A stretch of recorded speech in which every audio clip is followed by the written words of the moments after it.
அனைவருக்கும் வணக்கம். அன்அகாடமி பார்த்தீங்கன்னா கம்ப்ளீட் ப்ரிப்பரேஷன் ஃபார் டிஎன்பிஎஸ்சி எக்ஸாமுக்காக நிறைய கோர்சஸ் பண்ணிட்டுருக்காங்க. அதற்காக எல்லாருமே ப்ளே ஸ்டோரில் அன்அகாடமி ஆப்பை டவுன்லோட் பண்ணுங்கள். அதே போல் கம்ப்ளீட் சப்ஜெக்ட் அப்படிங்கிறதுக்காக அதுக்கும் டிஎன்பிஎஸ்சி டாபிக் வைஸ் அதுவும் ஒவ்வொரு கோர்சஸ் இருக்குது. விருப்பப்படுறவங்க ஜாயின் பண்ணிக்கலாம். அதே போல் டார்கெட் 140+ அப்படிங்கிறது அன்அகாடமி குரூப் 1 ப்ரீலிம்ஸ் எக்ஸாமுக்காகவே ஸ்பெஷலாக பண்ணுறாங்க. எவ்ரிடே பார்த்தீங்கன்னா லைவ் கிளாஸஸ் 4 PM ஸ்டார்ட் ஆகுது. அதுலேயும் நீங்கள் கலந்துக்கலாம். அதே போல் 2 எஜுகேட்டர்ஸ் 1 செஷன் உங்களுடைய டவுட்ஸ் எல்லாமே கேட்குறதுக்காக அதுவுமே இந்த வாரத்தில் போயிட்டுருக்கு. 23 to 29 நவம்பருக்குள்ளே இதுலேயும் நீங்கள் ஒவ்வொரு நாளும் 2 நபர்கள் உங்களுடைய சந்தேகத்தை நிவர்த்தி செய்வாங்க. அதே போல் டெஸ்ட்டு சீரியஸ் போயிட்டுருக்கு. டெய்லி T20 ஃப்ரீ டெஸ்ட்டு போயிட்டுருக்கு. அன்அகாடமி டிஎன்பிஎஸ்சி சாம்பியன்ஸ் லீக்கில் பார்த்தீங்கன்னா ஃபினாலே இந்த வாரம் நடக்க போகுது. எல்லாத்துலேயுமே நீங்கள் கலந்துக்குங்க. இது பெய்ட் கோர்சஸ் இருக்குது. இதுக்கு பார்த்தீங்கன்னா நீங்கள் பேமெண்ட் ஆன்லைன் வழியாகவும் கட்டிக்கலாம். ஒரு நாளைக்கு பார்த்தீங்கன்னா 10 ரூபா அப்படிங்கிற ரேஞ்சில் தான் இருக்கும். என்னென்ன டீட்டெயில்ஸ் எல்லாமே இதில் இருக்குது. டிஎன்பிஎஸ்சி ப்ளஸ் அப்படிங்கிற சப்ஸ்கிரிப்ஷன் பண்ணிக்கிங்க. அதுபோல் கோடு பார்த்தீங்கன்னா TNBC 10 அப்படின்னு பண்ணிங்கன்னா உங்களுக்கு 10% டிஸ்கவுண்ட் கிடைக்கும். இதை எல்லாருமே யூஸ் பண்ணிக்க. இதற்கான லிங்க் பார்த்தீங்கன்னா எல்லாமே டிஸ்கிரிப்ஷனில் இருக்குது. இப்போ TNPSC group 4 and VAO 2021 old syllabus, அதாவது இந்த முறை நிச்சயம் ஒரே பழைய மெத்தட் படி தான் ஃபாலோ பண்ணுவாங்க. இருந்தாலும் அடுத்த ஆண்டு எப்படி இருக்குன்னு சொல்ல முடியாது. அதனால் கிடைச்ச வாய்ப்பை பயன்படுத்திக்கிங்கன்னு தான் எல்லாருக்கும் நான் சொல்லுவேன். அதேபோல் நம்ம ஏற்கனவே தமிழ் எப்படி நீங்கள் படிக்கிறதுன்னு சொல்லியிருப்பேன். தமிழுக்கு அடுத்தபடி என்னுடைய சாய்ஸ் பார்த்திங்கன்னா நிச்சயம் கணிதத்தில் 25 out of 25 நிச்சயம் எடுக்கலாம் எல்லாருமே. ஏன்னா ஒரு குறிப்பிட்ட சிலபஸ் தான், அதை நீங்கள் கம்ப்ளீட்டாக படித்து முடிச்சிட்டாலே போதும். வேறு எதுவுமே நீங்கள் மற்ற படத்தெல்லாம் அப்பப்போ அவ்வப்போது ரிவிஷன் பண்ணிக்கிட்டே இருக்கணும். ஆனால் மேக்ஸை நீங்கள் ஒரு டைம் புரிஞ்சுக்கிட்டிங்கன்னா நிச்சயம் அவ்வளோ ஈஸியாக இருக்கும். கணிதத்தில் எடுக்கக்கூடிய அந்த 25 out of 25 எடுத்துட்டாலே நிச்சயம் நீங்கள் வேலைக்கு போகிறதுக்கு அது ஒரு 90% ரீச் ஆன மாதிரி தான் அர்த்தம். ஏன்னா இப்போ கட் ஆஃப் பார்த்தீங்கன்னா ஆவரேஜாக 160 to 170ங்கிற ரேஞ்சில் தான் இருக்குது. நீங்கள் தமிழில் எப்படி பார்த்தாலும் 95+ எடுத்துடுறீங்க ஓரளவு. நீங்கள் மற்றதுலேயும் வந்துடும். ஆனால் மேக்ஸில் பொறுத்த வரைக்கும் 25 out of 25 எடுத்துட்டாலே நிச்சயம் 90% நீங்கள் வேலைக்கு போகிறதுக்கான தகுதியை பெற்றுடுவீங்க. அதனால் கணிதத்துக்கு ரொம்ப இம்பார்ட்டன்ஸ் கொடுத்து படிங்க. எப்படி படிக்கிறது? இப்போ எல்லாருமே நினைப்பீங்க பியூர் சயின்ஸ் குரூப் படிச்சிருப்பீங்க நிறைய பேர், இல்லை 10th மட்டுமே படிச்சுட்டு நிறைய நபர்கள் கோச்சிங் சென்டரில் போய் படிச்சுட்ருப்பீங்க. உங்களுக்கெல்லாம் எப்படி நம்மளால் முடியுமா? மேக்ஸ் ரொம்ப டஃப்பான சப்ஜெக்ட் ஆச்சு அப்படின்னு நினைப்பீங்க. அது வெளியிலேருந்து பார்க்கும்போது தான் தெரியும். ஓகேங்களா? உள்ளே வந்துட்டிங்கன்னா அது அவ்வளோ ஒரு எப்படி சொல்கிறதுனா ஒரு பலாப்பழத்தை தான் நம்ம சொல்கிற மாதிரி தான் உதாரணம் சொல்ல முடியும். வெளியில் பார்க்குறது தான் முள் போல் இருக்கும். நீங்கள் உள்ளே வந்துட்டிங்கன்னா பார்த்தீங்கன்னா அவ்வளோ சுவையாக இருக்கிற மாதிரி தான் கணிதமும் நான் சொல்லுவேன். ஏன்னா ஒரு டைம் நீங்கள் எவ்வளவோ படித்து புரியதோட ஒரு சம்மு பார்த்துட்டிங்கன்னா இந்த மெத்தடு போடணும். ஏன்னா நம்ம ஒரு வேலைக்கு போகணுங்கிற எய்ம் வந்துச்சு உங்களுக்கு. அப்போனா இதெல்லாம் சகஜமாக இந்த பாதையெல்லாம் கடந்து போக வேண்டிய கடமை எல்லாருக்கும் இருக்குது. நிச்சயம் உங்களால் முடியும். எப்படி படிக்கிறது அப்படின்னு பார்த்தீங்கன்னா, முதல்ல 6 முதல் 10ஆம் வகுப்பு வரை உள்ள பள்ளி பாட புத்தகத்தை பார்த்துக்குங்க. கணிதத்தில் உள்ள ஒவ்வொரு ஸ்டாண்டர்ட் வைஸாக பார்த்துட்டு போகணும். நான் ஏற்கனவே சொல்லியிருக்கேன், எடுத்த உடனே 10வது புக்கு கிடச்சிருக்கு அதை படிச்சுட்டு அப்புறம் வரும்னு நினைக்கவே கூடாது. 6 to 10 வரைக்கும் புக்கை கலெக்ட் பண்ணிவிட்டு 6வது புக்கில் உள்ளதில் ஃபுல் அண்ட் ஃபுல்லாக படித்து மீனிங். ஏன்னா இப்போ உங்களுக்கு அடுத்தவங்கள்ட்ட இப்போ மேக்ஸ் படித்த ஸ்டூடெண்ட்டோ இல்லை வேறு ஏதாவது டீச்சர் இருந்தாங்கன்னா கேட்டிங்கன்னா ஓரளவு புரியும். பட் இல்லை அப்படின்னா நீங்களே உங்களுக்கு உங்கள் புத்தகம் தான் உங்களுக்கு ஆசிரியராக நினச்சிக்கிங்க. வீட்டில் உட்காந்து தனிமையில் உட்காந்து புக்கில் படிக்கும்போது நம்மளுக்கு டெஃபினேஷனோட கிளியராக எடுத்துக்காட்டோட எல்லாமே இருக்கும். 6வது புக்கை முடிங்க. அதன் பிறகு 7வது புக்கை முடிங்க. அடுத்தது 8வது புக்கு, அடுத்தது 9வது புக்கு, அடுத்தது 10வது புக்கு வரைக்கும் நல்லா கிளியராக படிச்சுக்கிங்க.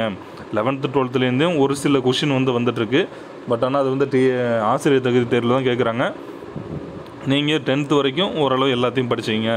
எல்லாம் படித்த பிறகு என்ன பண்ணுறது? நம்ம இப்போ எல்லாமே படித்து முடிச்சிருக்கீங்க. 6வது முடிப்பீங்க, 7வது முடிப்பீங்க, 8, 9, 10 ஒரு டைம் பார்க்கும்போது புரியாது. அடுத்து 10 டைம் பார்க்கும்போது இன்னும் புரியும் லேசாக. இன்னும் அதையே மறுபடியும் ஒரு டைம் தான் பார்க்க போகிறீங்க. அவ்வளோதான். உங்களுக்கு எப்பயுமே மறக்காது.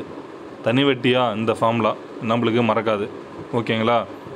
ஆட்கள் கணக்கா அந்த ஷார்ட்கட் ஃபார்முலா வச்சு நம்ம போட்டுடலாம். அதெல்லாம் ஆல்ரெடி உங்களுக்கு தெரியும்னு நினைக்கிறேன். அப்படி இல்லைனா நம்ம வீடியோ ஃபாலோ பண்ணுங்கள், தெரியும் நிச்சயம். உங்களுக்கு எல்லா கணக்குமே ஷார்ட்கட்டாக சொல்கிறேன். எல்லாருமே கணக்கு வந்து சால்வ் பண்ணிடலாம், அதுவும் நான் சொல்லிட்டேன். ஏன்னா போடுறது வந்து பார்த்திங்கன்னா ஒரு கணக்கை வந்து 10 நிமிஷத்தில் போட்டாலும் ஆன்சர் வர வச்சிடலாம். ஆனால் நம்ம காம்படிட்டிவ் எக்ஸாமை பொறுத்த வரைக்கும் டைம் மேனேஜ்மெண்ட் வந்து ரொம்ப ரொம்ப முக்கியம். அப்போ எளிய முறையில் தவறு இல்லாமல் எப்படி நம்ம சால்வ் பண்ணி போகிறது, அந்த ட்ரிக்கையும் நீங்கள் கற்றுக்கணும். அதுக்கு யார்கிட்ட போய் கற்றுக்கணுன்னா உங்ககிட்ட தான் அந்த ட்ரிக் இருக்குது, நீங்கள் தான் வர வைக்கணும் வெளியில். அப்படின்னா என்ன செய்யணும், அடிக்கடி ப்ராக்டிஸ் பண்ணிகிட்டே இருங்க. ஒரு கொஷினை பார்க்குறீங்களா, அந்த மீனிங்கை வந்து நல்லா போட்டு பார்த்து புரிஞ்சுக்கிட்டீங்க. அதே மெத்தடில் வேறு ஏதாச்சும் கொஷின் வந்திருக்கா, அடுத்து போட்டு பாருங்கள், இன்னும் டைம் கம்மியாகிடும். அடுத்தது போட்டு பார்த்தீங்கன்னா பார்த்த உடனே ஒரு 10 செகண்ட்லேயே போட்டு பார்த்து ஆன்சர் போகிற அளவுக்கு வந்துடணும். ஏன்னா ஒரே டாபிக் தானே படிக்க போகிறீங்க, அந்தந்த இந்த நம்பர்ஸாக மாற்றி கொடுக்க போகிறாங்க. அப்படிங்கும்போது நம்ம கிளியராக படிச்சிடலாம். ஓகேங்களா? ஒரு பிளான் பண்ணி பொறுமையாக கிராஜுவலாக படிங்க. தனி வெட்டி கூட்டு வெட்டி கணக்கு சரி, இல்லை ஆட்கள் கணக்கு எல்லாமே இருக்குது. எல்லாமே ரிப்பீட்டட் கொஷின் தான் அதிகமாக வருது. இப்போ எல்லாம் முடிச்சுட்டு இப்போ ப்ரீவியஸ் இயர் ஒரு 10 வருஷம் கொஷின் பேப்பர் எடுத்து வச்சுக்கிட்டு, இல்லைன்னா ஒரு 5 இயர்ஸ் கொஷின் பேப்பர் எடுத்து வச்சுக்கணும். நீங்கள் எல்லாம் படித்த பிறகு, நான் நல்லா சொல்கிறேன் பாருங்கள், 6 to 10 புத்தகத்தை படித்த பிறகு பழைய கொஷின் பேப்பரை வச்சுக்கிட்டு நம்ம சால்வ் பண்ணி பார்க்கணும். நம்மளுக்கு வருதா ஆன்சரு, எடுத்த உடனே கொஷின் பேப்பரை பார்த்துறாதீங்க.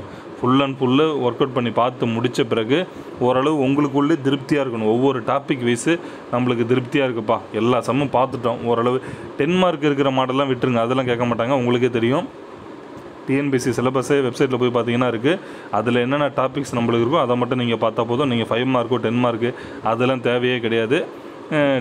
அதாவது மேக்ஸில் வந்து இந்த வடிவேல் உள்ள சும்மா இந்த ஜஸ்ட்டு டெஃபினேஷன்லாம் படிச்சுக்கணும். அரை வட்டத்தில் அமையும் கோணம் செங்கோணம், பெரிய வட்டத்துண்டில் அமையும் கோணம் குறுங்கோணம், சிறிய வட்டத்துண்டில் அமையும் கோணம் விரிகோணம், இதை போல் உள்ளதெல்லாம் உள்வட்ட மையம் என்ன, குத்துக்கூட்ட மையம் என்ன, சுற்றுவட்ட மையம் என்ன, இதெல்லாம் ஒரு பேப்பரில் தனியாக எழுதி வச்சுக்கிட்டால் போதும். சரிங்களா?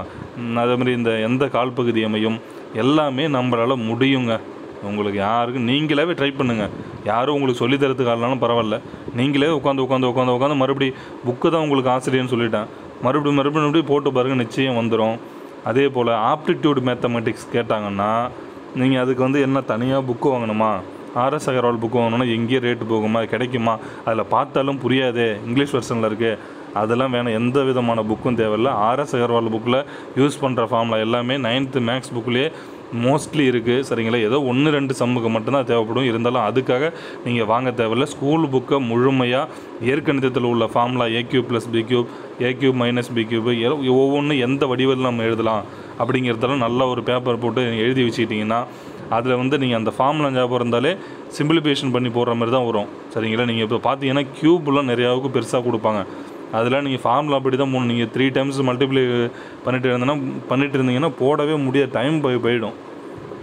அதனால் ஸ்கூல் புக்கில் உள்ள ஃபார்முலா மட்டும் படித்தாலே போதும். அப்படி இல்லைன்னா கணியன் புக்கு உங்களுக்கு ஸ்டோர்லேயே கிடைக்கும். அப்படின்னு எல்லாமே நீங்கள் எல்லாத்த விட உங்கள் ஸ்கூல் புக்கு தான் உங்களுக்கு வந்து ஆசிரியர் மாரி நான் சொல்லிட்டேன். அதனால் அதை மட்டும் கிளியராக படிச்சுக்கிங்க போதும்.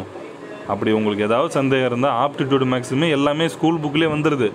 அதில் ஒன்றும் ஸ்பெசிஃபிக்காக ஆப்டிடியூட் மேக்ஸ்னால் நம்ம மைண்ட் ட்ரிக்கை வச்சு யூஸ் பண்ணி போடுறதா. அது நீங்கள் கிளியராக படிச்சிட்டாலே ஆட்டோமேட்டிக்காக அது வந்துட போகுது. அது அடிக்கடி டெஸ்ட்டு வந்து ப்ராக்டிஸ் பண்ணிகிட்டே இருந்தீங்கன்னா எல்லாமே வந்துட போகுது. ஏன்னா இப்போ நம்மளுக்கு டைம் கிட்டத்தட்ட இன்னொரு 5 மாதம் 6 மாதம் கிட்டத்தட்ட டைம் இருக்கும்போது நம்ம முழுமையாக தயாராகணும். தமிழ் 100, மேக்ஸ் 25, 125க்கு 120 மார்க்கு குறையாத எடுத்துட்டோம்னா நம்ம நிச்சயம் வேலைக்கு போயிடலாம். நிச்சயம் கணிதம் வந்து ஒரு மிக மிக எளிமையான பாடம். அதை நம்ம பார்க்கும்போது தான் அப்படி தெரியும். நிச்சயம் நல்லா ஹார்ட் ஒர்க் பண்ணுங்கள். நான் தொடர்ந்து மேக்ஸில் வந்து வேறு ஐடியாஸு இல்லை சயின்ஸு சோசியல் எல்லாமே பண்ணுறேன். நம்ம சேனலை வந்து சப்ஸ்கிரைப் பண்ணுங்கள். அனைவருக்கும் வாழ்த்துக்கள்.